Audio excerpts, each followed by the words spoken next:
हो जाता और जो जिसको नहीं पहचानता है वो अलग हो जाता है। इस हदीस की तशरीह में हुजूर मुहद्दिस कबीर ने हमें ये पढ़ाया कि जो रूह आलम अरवाह में एक दूसरे के करीब थी, दुनिया में आने के बाद भी वो एक दूसरे के करीब हो जाती है, और जो अलग थी अगरचे एक घर में पैदा हो वो दो हिस्सों में डिवाइडेड हो जाते हैं। इसका मतलब ये हुआ इस्लामपुर में इस उर्स में जो लोग आए हैं और उनसे करीब हुए हैं का मतलब ये है कि आलम अरवाह में कहीं ना कहीं बाबा के इर्द गिर्द हम रहते थे, इसलिए आज करीब है। और जो लोग करीब होंगे और नफरत और अदावत करके दूर हो गए हैं, इसका मतलब आलम अरवाह में वो दूर दूर रह रहे थे उनसे। इस बात की ये दलील भी बुखारी शरीफ में है, अंत मा मन अहबब्त, आप हश्र में उन्हीं के साथ होंगे जिससे आप प्यार करते हैं।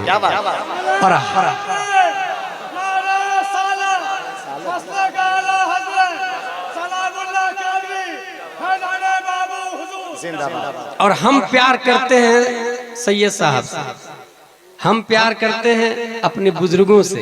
बुखारी शरीफ के इस हदीस का मतलब ये है कि मैदान महशर में हम उन्हीं के साथ में उठेंगे।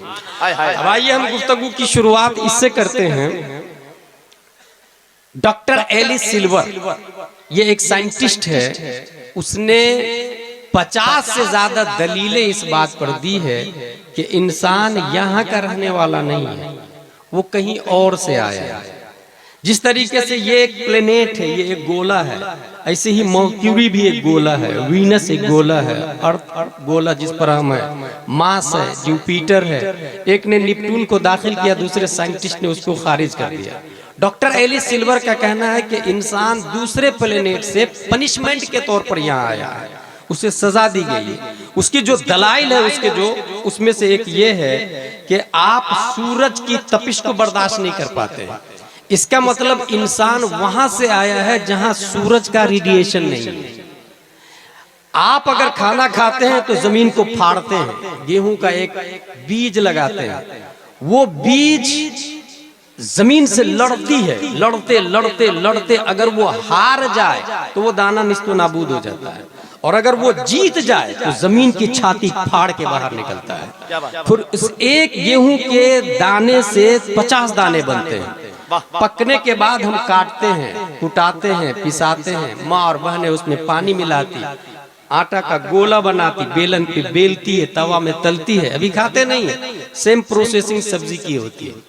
मगर जानवर इतनी मेहनत नहीं करते, वो सीधा हरियाली देखते हैं और मुंह डालते हैं। इसका मतलब इंसान वहां से आया है जहां रेडीमेड खाना मिलता है। दूसरी बात, इंसान सोने के लिए गद्दा तकिया चाहिए, गर्मी में एसी चाहिए और ठंडी में हीटर चाहिए। उसने ये कहा कि इंसान, जानवरों के साथ ये सलूक नहीं होता। जानवर की बॉडी रेगुलेट करती है टेम्परेचर और क्लाइमेट्स के साथ में, लेकिन इंसान की बॉडी रेगुलेट नहीं करती है। इसका मतलब इंसान वहां से आया है जहां पर ठंडी और गर्मी का कॉन्सेप्ट नहीं है, हमेशा मौसम एक तरह रहता है। मगर कहां से आया है? Newton, I don't no. Einstein, I don't no. Kepler, तू बता, आई डोंट नो। ज़रक़ानी, तू बता, आई डोंट नो। ऑक्सफोर्ड वाला तू बता इंसान कहां से आया, आई डोंट नो। कैम्ब्रिज वाला तू बता कहां से आया, आई डोंट नो। कॉन्वेंट वाला तू बता कहां से आया, I don't know. Stephen Corleone तू बता कहां से आया, कहा I don't know. APJ Abdul Kalam तू बता कहां से आया, कहा आई डोंट नो। दुनिया के तमाम मिलल, नेहल, फिरक, मज़ाहिब, मशारिक, मकातिब, थॉट ऑफ स्कूल्स के दकातेरा, लेक्चरर, प्रोफेसर, तू बता इंसान कहां से आया। सबने कहा आई डोंट नो। और जब हम जामियातुर रज़ा की तरफ पहुंचे, जमदा शाही, रोनाही, अशरफिया, उलमाए किराम की बारगाह में रुजू किया, तो उन्होंने कहा कुरान मुक़द्दस के अंदर एक आयत है, या आदम उस्कुन अंता व ज़ौजुकल जन्नह व कुला मिनहा रगदन हैसु शि'तुमा व ला तक़रबा हादिहि शजरा फतकूना मिनज़ ज़ालिमीन। इस आयत ने बता दिया इंसान जिस प्लेनेट से आया है, इंसान जिस गोले से आया है, उस गोले का नाम जन्नत है।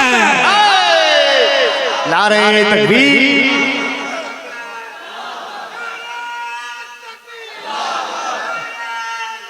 या रसूल अल्लाह, जिंदाबाद।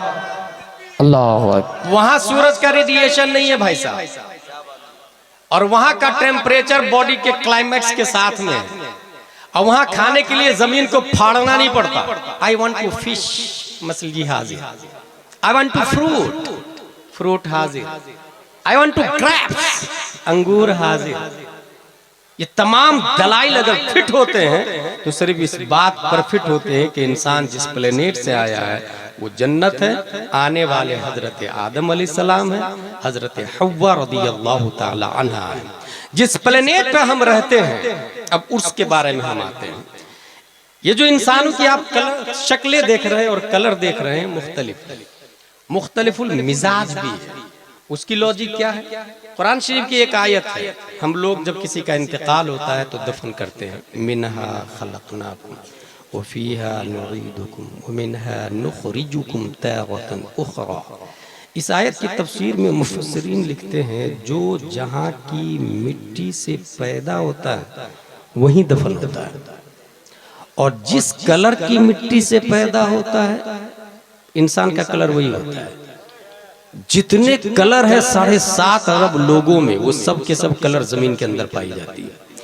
और 7.5 अरब पब्लिक में जो मिजाज है वो जमीन के मिजाज के मुताबिक है। जैसा मिजाज जमीन का है वैसा ही मिजाज इंसान का। आप गौर से देखें तो इस जमीन पर धतूरा भी है, इस जमीन पर घास भी है, इस जमीन पर बबूल भी है, इस जमीन पर कांटे भी है, इस जमीन पर ऐसे झाड़ है जिसकी बदबू आती है, मगर इसी जमीन पर काजू भी है, किशमिश भी है, पिस्ता भी है, अखरोट भी है, अनार भी है, ग्रेप्स भी है। जिस तरीके से धतूरा है ऐसे ही इंसान भी धतूरा से भी बदतर है, जैसे अबू जहल, उतबा, शीबा, और जैसे काजू किशमिश पिस्ता अखरोट है ऐसे ही इंसानों भी है। कोई गौसे आजम है, कोई ख्वाजा गरीब नवाज है, कोई आला हजरत है।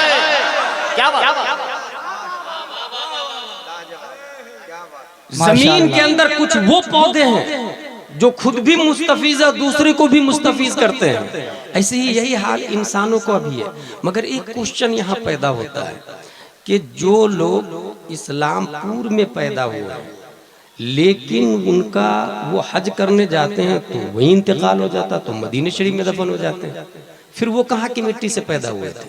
इस आयत की तफसीर में मुहक्किकीन लिखते हैं कि इस्लामपुर में रब्बे कदीर उसकी माँ के पेट में जब उसकी मूर्ति बना रहा था, वल्लज़ी युसव्विरुकुम फिल अरहाम कैफ़ यशा, तो उस मूर्ति बनाने में अल्लाह ने इस्लामपुर की मिट्टी का इस्तेमाल नहीं फरमाया, मदीना शरीफ की मिट्टी का इस्तेमाल फरमाया। इसलिए पैदा यहाँ होता है, दफन वहाँ होता है। और इसी आयत से ये पता चला कि अबू बकर नबी की बाजू वाली मिट्टी से पैदा हुए हैं। यहाँ से ये मसला भी क्लियर हो गया। जो लोग कहते हैं हजरत अली अफजल है अबू बकर से, उमर से, उस्मान से, माज़अल्लाह रब्बिल आलमीन, डुप्लीकेट राफजियत और मौलाहियत की तबाहकारियां पूरी दुनिया में फैल रही है, वो इस आयत से सबक सीखे। नबी जिस मिट्टी से पैदा हुए हैं उस मिट्टी के बारे में आया वो अर्श आज़म से अफजल है, वो जन्नत से अफजल है। तो ला मुहाला नबी के बाजू वाली मिट्टी उसके बाद में सबसे अफजल हुई, और नबी के बाजू में अबू बकर दफन है, उसके बाद हजरत उमर दफन है, उस्मान कहीं और है, हजरत अली कहीं और है। यही आयत से पता चला कि नबी के बाद सबसे अफजल दुनिया में अगर इंसानों में कोई है तो वो हजरत अबू बकर सिद्दीक रज़ियल्लाहु अन्हु हक है।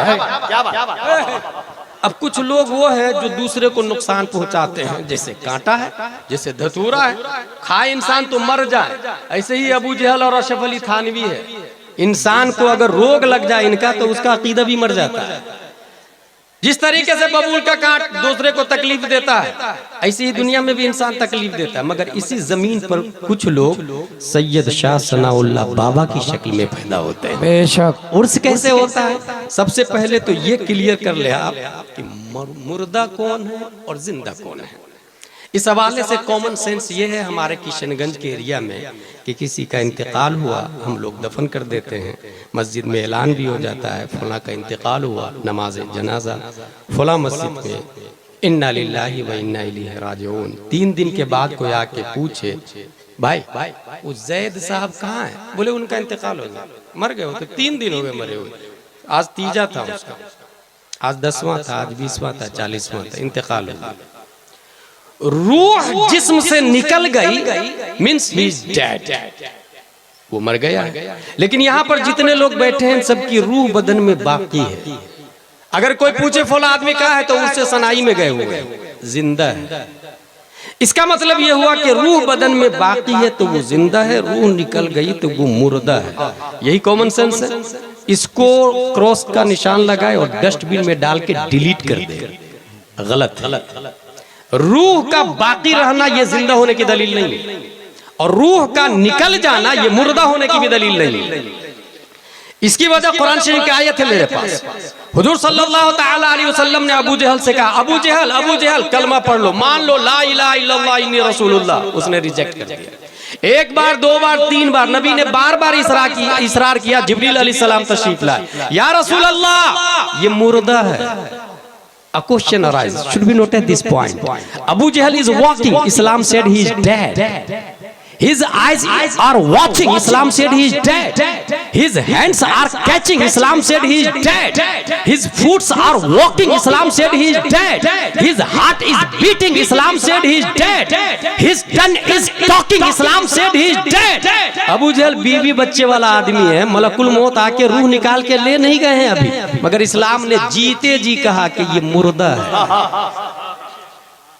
पता ये चला रूह का बाकी रहना ये जिंदा होने की दलील नहीं है। किशनगंज में बहुत सारे लोग हैं कि रूह बदन में बाकी है, मगर अबू जहल की तरह वो भी जीते जी मुर्दा है। बहुत सारे लोग रूह बदन में बाकी है मगर वो जिंदा नहीं है। फिर जिंदा किसको कहते हैं? जब हमने और मुताला किया, 1 हिजरी, 2 हिजरी, 3 हिजरी, 4, 5, 6, 7, 8, 9, 10, 20, 30, 40, 50, 60, 61 हिजरी में जब करबला का जायजा लिया तो हजरत अली असगर के हल्क को तीर पार कर चुका, इस्लाम बोलता है जिंदा है। हजरत औनो मोहम्मद जा चुके, इस्लाम बोलता है जिंदा है। हजरत अब्बास के बाजू कट गए, इस्लाम बोलता है जिंदा है। हजरत हुर की रूह निकाल के मलकुल मौत ले गए, इस्लाम बोलता है जिंदा है। सिर्फ यही नहीं, इमाम हुसैन बदन करबला में, सर दमिश्क में, इस्लाम बोलता वला तहसबन्नल्लज़ीना कुतिलू फी सबीलिल्लाहि अमवाता, ये मुर्दा नहीं है, जिंदा है। हमने पूछा अबू जहल तू जीते जी मर कैसे गया? करबला वाले आका मरने के बाद भी आप जिंदा कैसे हैं? मिजाज अबू जहल ने जवाब दिया, अदावत मुस्तफा ने मुझे जीने नहीं दिया। करबला वाले हुसैन बोले, मोहब्बत मुस्तफा ने मुझे कभी मरने नहीं दिया। बहुत उम्दा है। बात क्लियर हो गई। जिंदा नाम रूह की बका का नहीं है और मुर्दा नाम रूह के निकलने का भी नहीं है। आप में से जो लोग औलिया किराम और नबी से मोहब्बत करते हैं वो जिंदा है, और यकीन न हो तो सैयद शाह सनाउल्लाह बाबा को देख लो जी, वो जिंदा है। उर्स क्यों होता है? जाकिर नायक की औलाद बहुत घूम रही है, इंजीनियर मिर्जा वाले भी बहुत घूम रहे हैं। वो आपसे पूछेंगे उर्स में हजारों की तादाद में आप लोग आ गए हैं, you have any proof, you have any दलील, you have any contact, you have any tax, you have any reason about Urs? Sayyid Shah Sanaullah Baba in Islampur? Yes, say them. I have proof. Today I will prove. एक इंसान मरता है तो पहला सवाल मन रब्बुका, who is your Lord? तेरा रब कौन है? दूसरा सवाल मा दीनो का, व्हाट इज योर रिलीजन? तेरा दीन क्या है? तीसरा सवाल मा कुंता तक़ूलु फी हक़ हाज़र रजुल, इस मर्द के बारे में क्या कहते थे? माजी इस्तिमरारी, what was saying about this man, past continuous, माजी इस्तिमरारी। मन रब्बुका, जवाब दिया रब्बी अल्लाह, मेरा रब अल्लाह है। 100 नंबर है, पास मार्क्स तो मिल ही जाना चाहिए। He is right. He is my servant. Open the door of paradise. Wear the dress of paradise. Open the window towards paradise. But no, there is no voice. कोई result out नहीं होता है। दूसरा सवाल why? क्योंकि पहले सवाल का जवाब दिया मेरा रब अल्लाह है, तो इससे थोड़ी साबित होता है वो मोमिन है। मेरा रब अल्लाह है ये डोनाल्ड ट्रंप भी बोलता है, मेरा रब अल्लाह है ये बाइडन भी बोलता है, मेरा रब अल्लाह है ये नेतन्याहू भी बोलता है। यहूदियों का अकीदा है मेरा रब अल्लाह मेरे नबी मूसा अलैहिस्सलाम। क्रिश्चियनों का अकीदा है मेरा रब अल्लाह मेरे नबी ईसा अलैहिस्सलाम। तो अल्लाह ने यहूदी नसरानी को छांटने के लिए दूसरा सवाल रखवाया, माँ दीनों का, यहूदी तो नहीं है तू, नसरानी तो नहीं है तू।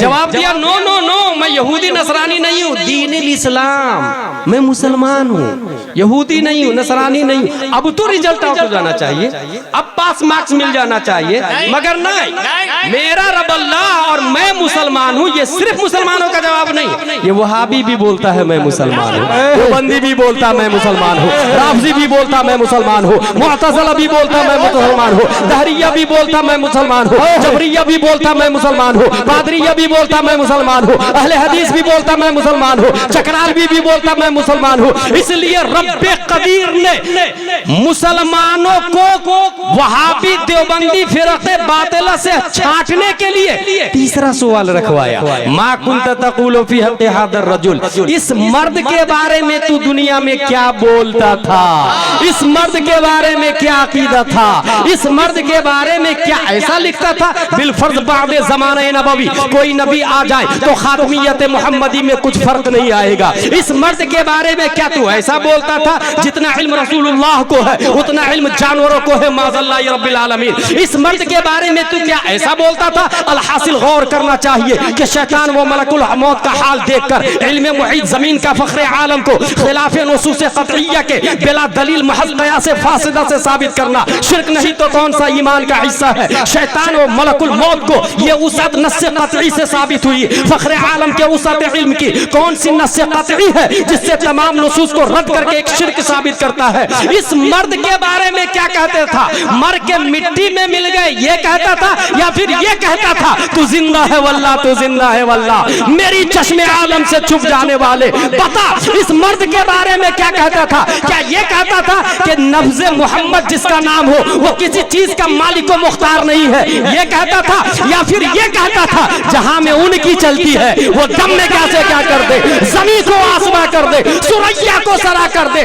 बता इस मर्द के बारे में तेरा क्या अकीदा था। ये किसी चीज के मालिक व मुख्तार नहीं है, अपनी बेटी फातिमा को जहन्नम से नहीं बचा सके ऐसा कहता था, या फिर ऐसा कहता था कि तेरी बुनियाद पर तेरे इशारे से एक मैं क्या मेरे इशिया की हकीकत कितनी, मुझसे 100 लाख तो काफी है, इशारा तेरा।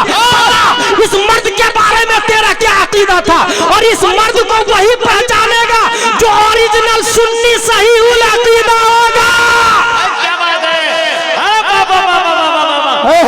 नारे तकबीर, नारे रिसालत, मसके आला हज़रत। क्या बात, नबी की मारिफत इस मर्द को वहाबी देवबंदी नहीं पहचानेंगे, सिर्फ सुन्नी पहचानेंगे। इसकी दलील yes yes yes I have proof.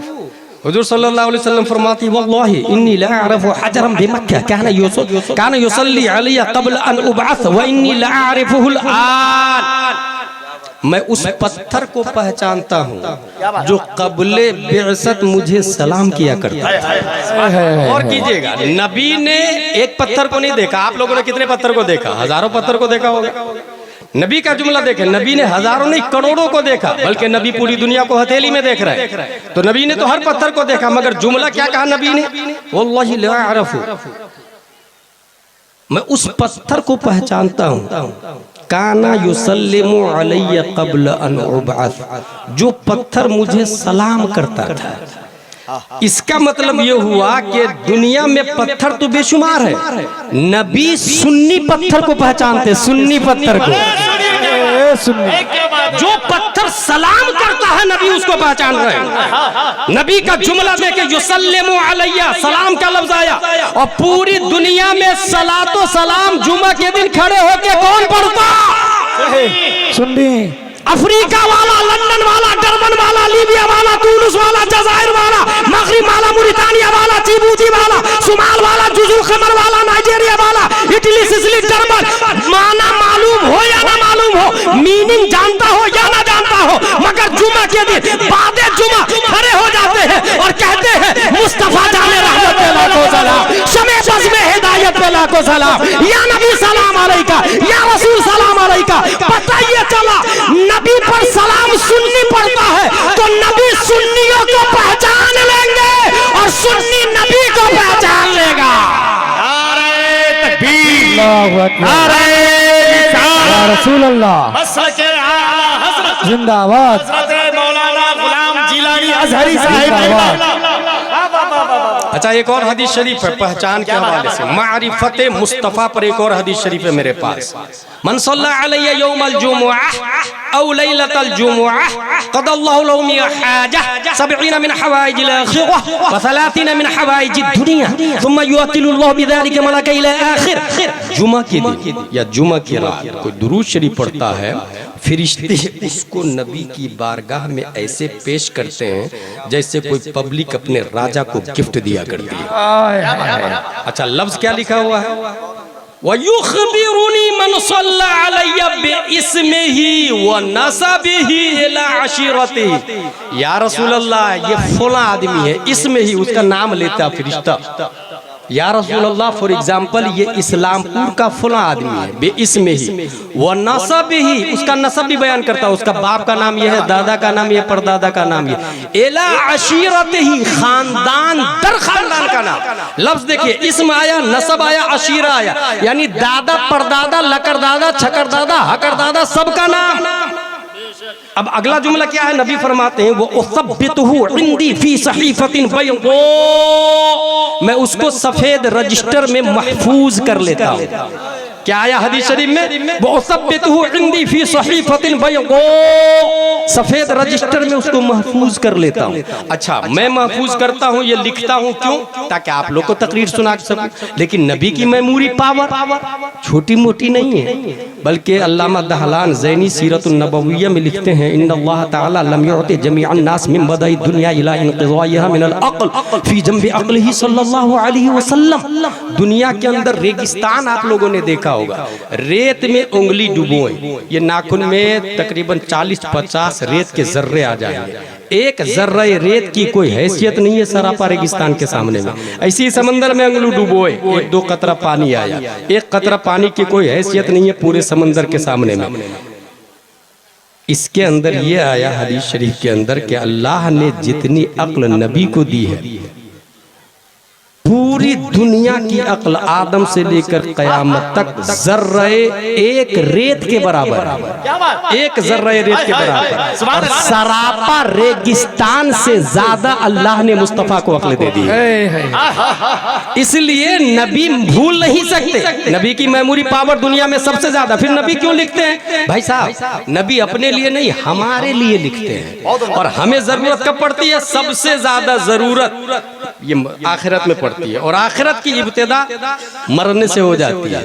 और सबसे ज्यादा मुहताज इंसान कब्र में होता है, जहां पर नकीरैन सर पर होते हैं और सवाल करते हैं। इसी को बरेली के कलंदर लिखते हैं, खड़े हैं मुनकर नकीर सर पर, न कोई हामी न कोई यावर, बता दो आकर मेरे पैगंबर के सख्त मुश्किल जवाब में है। पूछा जा रहा है इस मर्द के बारे में क्या कहते थे, और उस मर्द के हाथ में एक फाइल है, उस फाइल में नाम लिखा हुआ है, क्योंकि मरने वाला सुन्नी है, जुमा के दिन खड़े होकर सलातो सलाम पढ़ा है। और हदीस में आया जिसने जुमा के दिन सलाम पढ़ा, रजिस्टर में उसका नाम लिखा हुआ है बाप दादा के नाम के साथ। अब बईद नहीं है नबी ये कहे नकीरैन से, नकीरैन मेरी फाइल में तो इसका नाम लिखा हुआ है, इनसे न पूछो मैं कौन हूँ, मुझसे पूछ लो ये कौन है, मैं बता देता हूँ ये कौन है। बंदा आज़ादशुदा है ये, हमारे दर का कैसा लेते हो हिसाब, इस पे तुम्हारा क्या है? फिर मुझे दामन अक़दस में छुपा ले सरवर और कहे चलो हटो, इस पे तकाजा क्या है?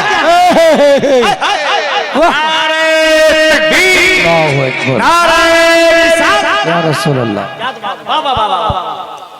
ये बात क्लियर हो गई कि तीसरे सवाल का जवाब सिर्फ सुन्नी सहीहुल अक़ीदा देगा। अब जवाब दे दिया, उर्स की दलील अब आ रही, अब जवाब दे दिया, आवाज आएगी, नम कनौमतिल उरूस, सो जा जैसे उरूस सोती है।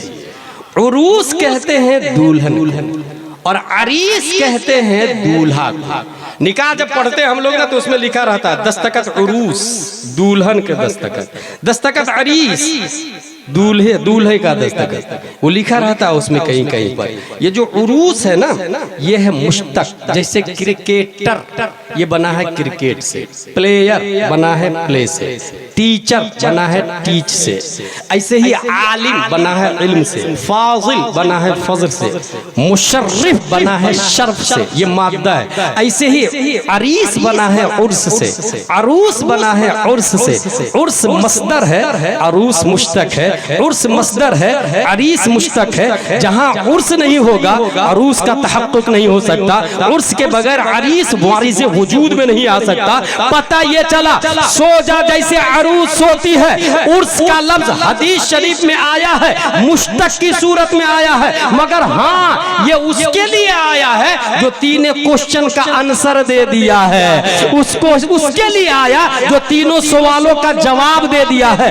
अब बात समझ में आ गई। अशरफ अली थानवी का उर्स क्यों नहीं होता? बेटा तीनों सवालों का जवाब नहीं दिया है। रशीद अहमद गंगोही का उर्स नहीं होता, तीनों सवालों का जवाब नहीं दिया। कासिम नानोतवी का उर्स नहीं होता, तीनों सवालों का जवाब नहीं दिया। खलील अहमद अम्बेडवी का उर्स नहीं होता, तीनों सवालों का जवाब नहीं दिया। तीनों सवालों का जवाब गौसे आजम ने दिया है, आज भी 11वीं शरीफ होती है। ख्वाजा गरीब नवाज ने दिया है, आज भी 6ठी शरीफ होती है। अहमद रजा खान ने दिया है, आज भी उर्स रज़वी होता है। मुफ्ती आजम ने दिया है, उर्स नूरी होता है। ताजुश शरिया ने दिया, उर्स ताजुश शरिया होता है। सैयद शाह सनाउल्लाह बाबा ने दिया, उर्स सनाई हो रहा है। क्या बात, क्या बात, वाह वाह वाह, माशाअल्लाह। अच्छा इनका उर्स तो होता नहीं। नर्सरी की पुस्तक में आता है एक लंगूर अंगूर को बार बार पकड़ने की कोशिश कर रहा था। Try again again, try again again. जब फेल हो गया तो कहता है द ग्रेप्स वाज श्योर, अंगूर खट्टा है। खुद का उर्स होता नहीं तो कह दिया उर्स हराम है। अल्हम्दुलिल्लाह अज़ीम, जो तीनों सवालों का जवाब देता है उसका उर्स होता है। आगे चले कुरान शरीफ, वमन युअज़्ज़िम शआइरल्लाह फइन्नहा मिन तक़वल क़ुलूब। शाइरे इलाहिया की जो ताज़ीम करता है तो ये दिल को मुत्तकी परहेजगार बनाता है। एक्चुअली हुआ क्या है, औलिया किराम आए के सैयद शाह सनाउल्लाह बाबा पैदा क्यों, गौसे आज़म क्यों पैदा हुए, आला हज़रत क्यों पैदा हुए, इसके लॉजिक पे ले चलता हूं। अगर आप किशनगंज से कलकत्ता की तरफ 4 लेन 6 लेन पे अपने कार को ड्राइव करें, लिखा रहेगा यहां से 400 किलोमीटर, एरो का निशान होगा ऊपर की तरफ, मतलब कलकत्ता सीधा जाने दीजिए गाड़ी। कुछ दूर आगे जाएंगे, अब यहाँ से 300 किलोमीटर, एरो का निशान राइट की तरफ होगा, मतलब अब यहाँ से राइट में मुड़ जाइएगा। सीधा जाइएगा तो अब कलकत्ता नहीं पहुँच सकते, राइट में मुड़ना ही पड़ेगा। कुछ दूर आगे जाएंगे, please drive slow because front you danger zone, धीरे चला, आगे खतरनाक मोड़ आ रहा है। Please drive slow because front you blind turn, धीरे चला, आगे अंधा मोड़ आ रहा है। ये सब पढ़ते पढ़ते देखते देखते एक इंसान कलकत्ता पहुंच जाता है। एक दफा दखले मुकद्दर का जवाब है सैयद शाह सनाउल्लाह बाबा, दफा दखले मुकद्दर का जवाब।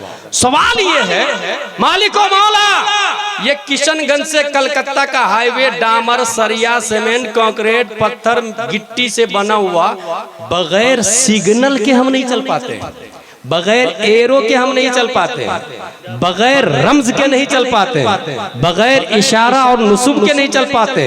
और तूने ये कहा इहदिनस सिरातल मुस्तकीम, इस्लाम सीधा रास्ता है, और ये रास्ता तो कंक्रीट का है ही नहीं, ये रास्ता तो पत्थर का है ही नहीं, ये रास्ता तो सरिया सीमेंट का है ही नहीं, ये रास्ता तो मिट्टी का है ही नहीं। मालिको मौला, जो रास्ता दिखता है किशनगंज से कलकत्ता वाला, वहां बगैर सिग्नल के नहीं चल पाते हैं, और तेरा इस्लाम दिखता नहीं है, है, तेरा इस्लाम एबल टू टच नहीं है, तेरा इस्लाम एबल टू वॉच नहीं है, तेरा इस्लाम एबल टू किस नहीं है, तेरा इस्लाम एबल टू हग नहीं है, तेरा इस्लाम एबल टू लुक नहीं है। फिर इस इस्लामिक हाईवे पर बगैर सिग्नल के चलेंगे कैसे?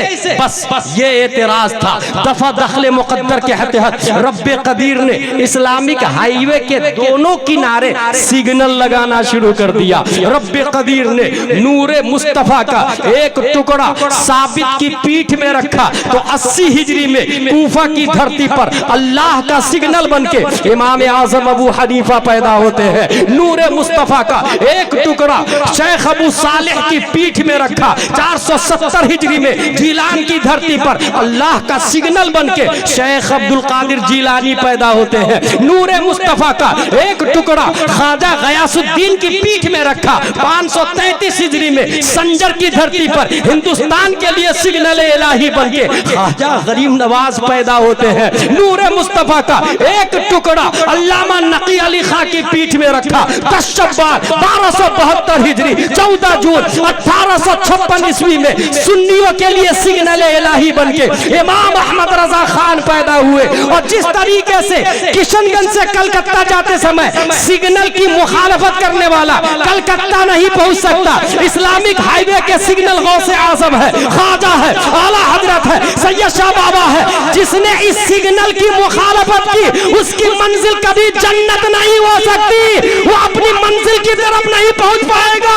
और जिसने इन लोगों की मुताबकत की, इनकी बात मानी, वही अपनी मंजिल तक पहुंचेगा। पता ये चला गौसे आजम अल्लाह के वली सैयद शाह सनाउल्लाह बाबा ये सिग्नल इलाही है और सिग्नल इलाही को सुन्नी मानता है, लिहाजा अपनी मंजिल जन्नत तक सिर्फ सुन्नी पहुंचेगा। वाह, बहुत उम्दा।